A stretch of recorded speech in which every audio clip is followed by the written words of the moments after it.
20 h, heureux de vous retrouver au compte de cette édition d'information dont voici les titres.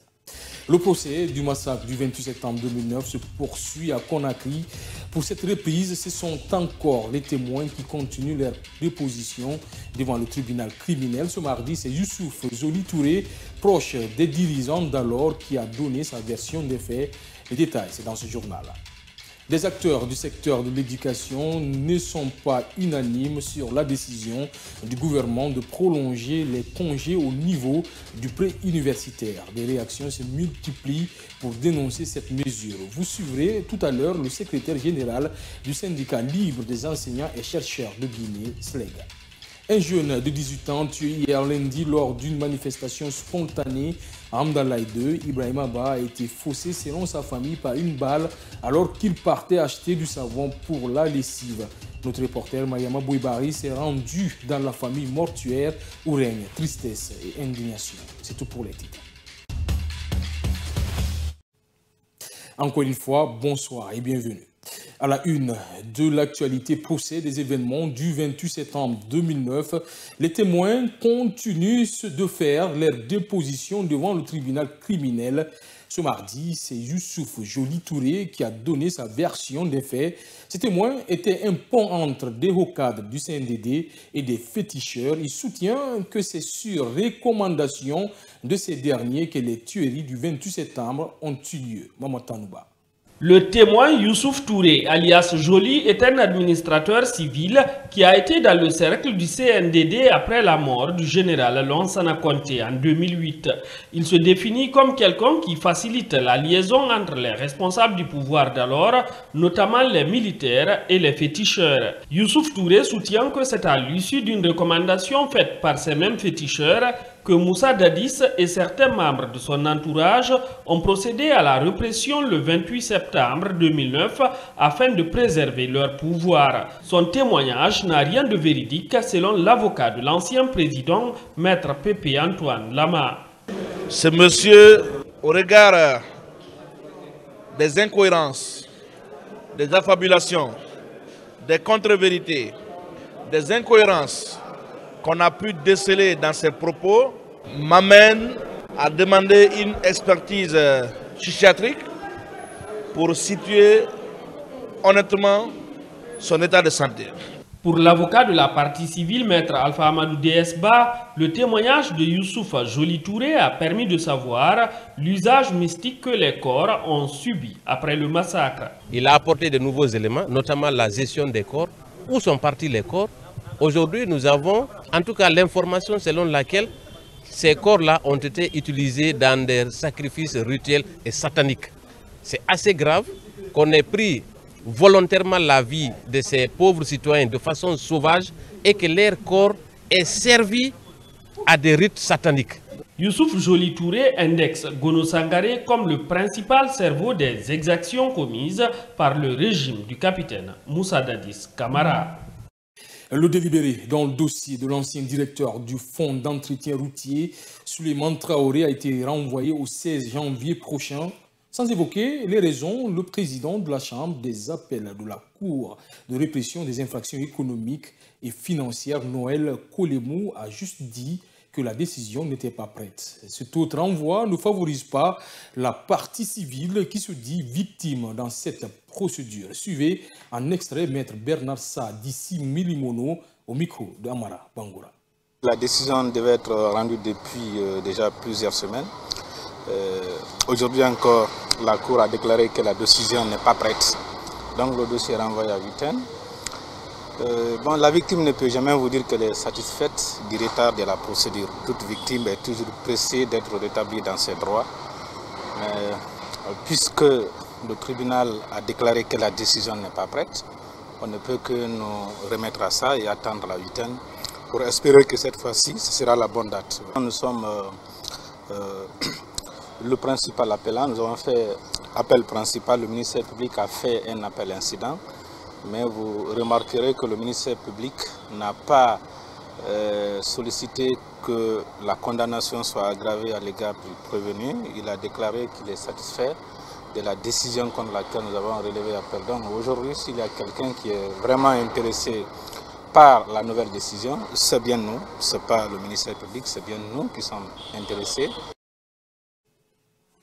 Restons toujours à la CRIEF pour dire que les débats dans le dossier ministère public contre l'ancien ministre de la Santé Rémi Lama et la Sogui Maxar n'ont pas eu lieu ce mardi. Cela pour absence de la partie civile.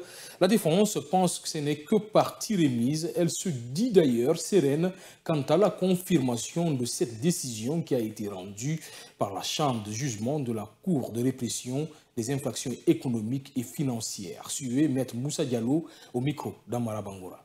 Aujourd'hui, je me dis simplement que peut-être les dispositions qu'il fallait prendre pour donner information à tout le monde qu'audience allait avoir lieu aujourd'hui, ces dispositions n'ont pas été prises, ce qui pourrait expliquer l'absence de la partie civile.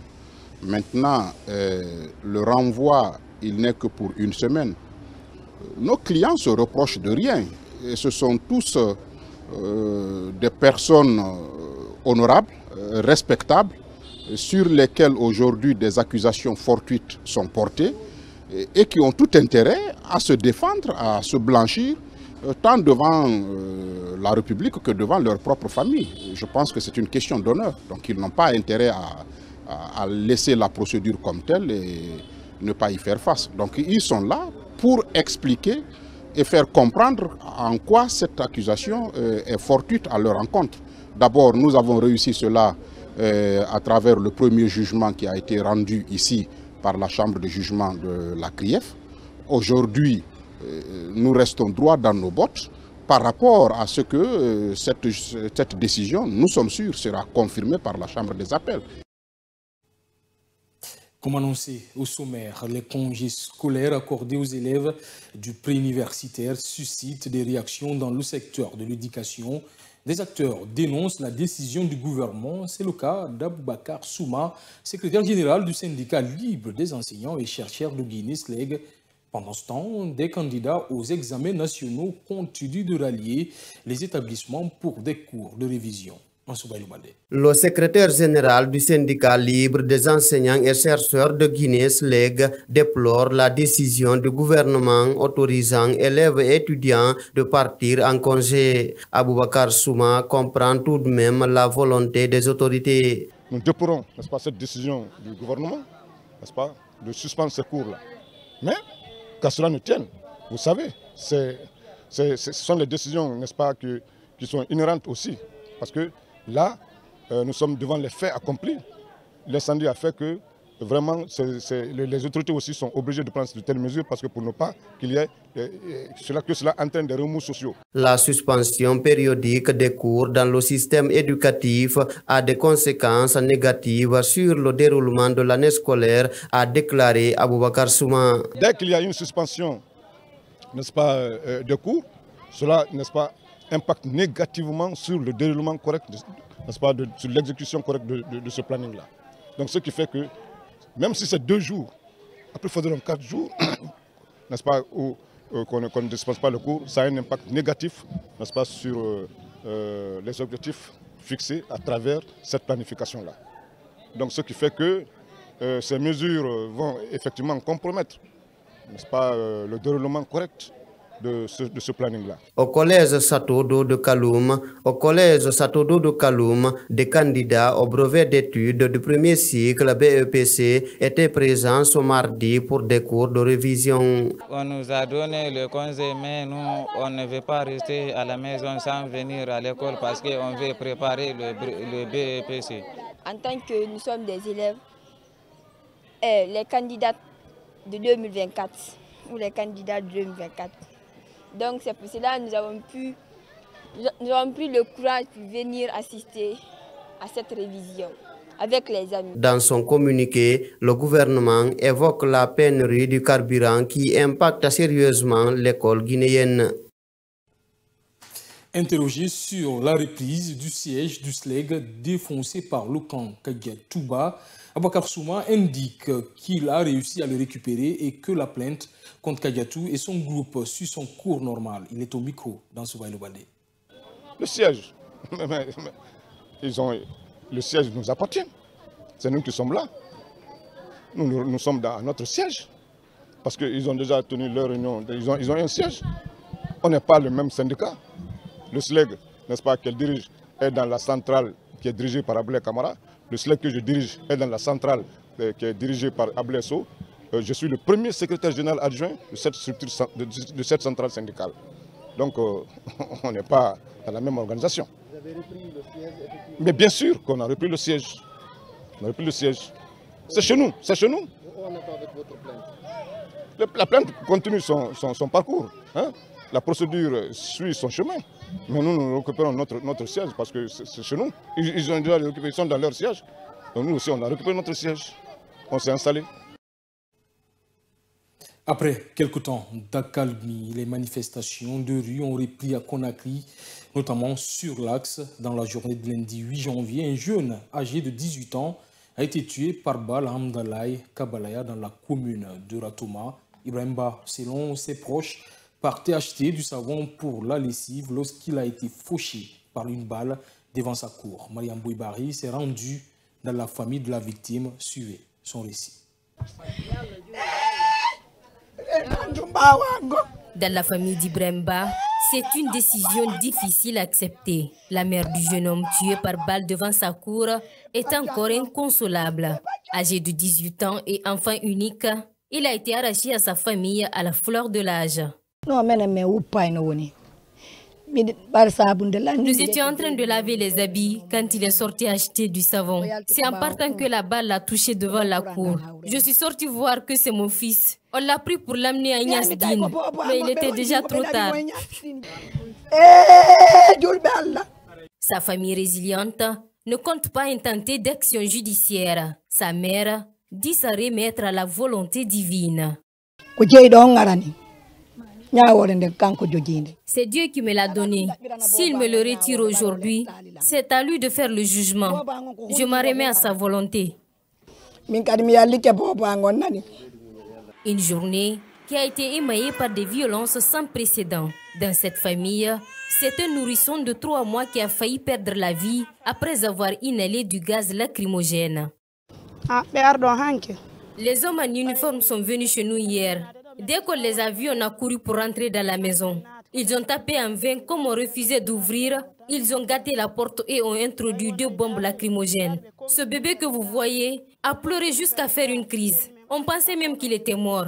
On avait aussi cette vieille dame avec nous qui a beaucoup souffert.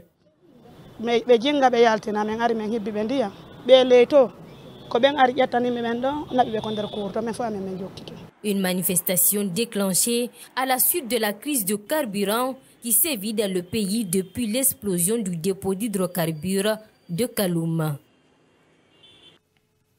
Sport à présent, le Sili national de Guinée a battu le Nigeria ce lundi au compte des matchs amicaux. Cette rencontre s'inscrit dans le cadre de la préparation de la Coupe d'Afrique des Nations CAN 2023 en Côte d'Ivoire. Les poulains de Kaba Diawara se sont imposés sur le score de 2-0. Une victoire appréciée à sa juste valeur, mais qui ne rassure pas certains professionnels. Ibrahim Alassane Kamara est allé à la rencontre d'un d'entre eux. Suivez. Cette victoire d'ici vient à point nommé. À quelques jours de la CAN, nombreux supporters ne faisaient plus confiance aux hommes de Kaba Diawara. Mais avec cette prestation, l'espoir renaît chez le public sportif guinéen. Avec cet imposant score de 2-0, Moussa Sefa Kamara, journaliste sportif, se réjouit. C'est une très belle victoire, une bonne dose de confiance que les poulains de Kaba Diawara ont bien profité parce que nous sommes à quelques jours maintenant de la CAN.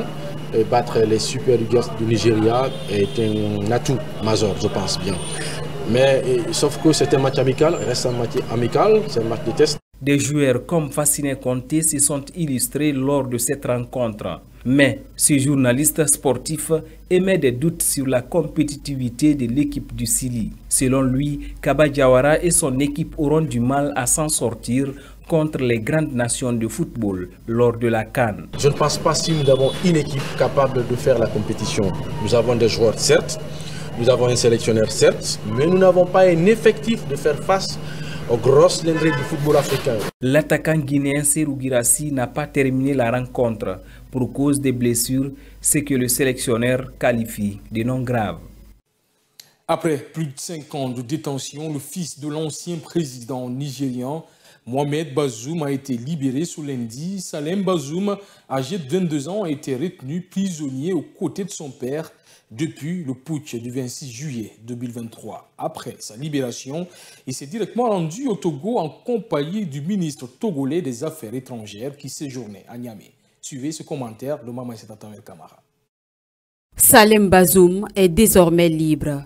Le fils de l'ancien chef de l'État du Niger, renversé par le coup d'État de juillet dernier, a bénéficié d'une liberté provisoire de la part du juge d'instruction du tribunal militaire de Niamey. Retenu prisonnier depuis des mois dans le palais présidentiel aux côtés de ses parents, ses avocats avaient déjà exigé sa libération, mettant en avant la violation de ses droits. Le tribunal de grande instance de Niamey avait d'ailleurs ordonné sa libération immédiate, mais la junte au pouvoir qui a interjeté l'appel et l'avait maintenu en détention. Après sa libération, ses avocats se sont réjouis de cette issue, mais dénoncent en effet une détention arbitraire, tout en s'étonnant de ne pas avoir été associé à ce qui leur semble être un acte plus politique que judiciaire. Salem Bazoum a dans la foulée rejoint Lomé dans l'avion du ministre togolais des Affaires étrangères qui a joué les médiateurs dans ce dossier. Quant à Mohamed Bazoum et son épouse Aziza, ils restent toujours détenus dans la résidence présidentielle sous la surveillance de leur ancienne garde présidentielle. Ainsi prend fin cette édition d'information. Merci à tous de l'avoir suivi. L'information, c'est aussi sur notre site web, le www.siaminfo.com ou sur les réseaux sociaux Kavi Media.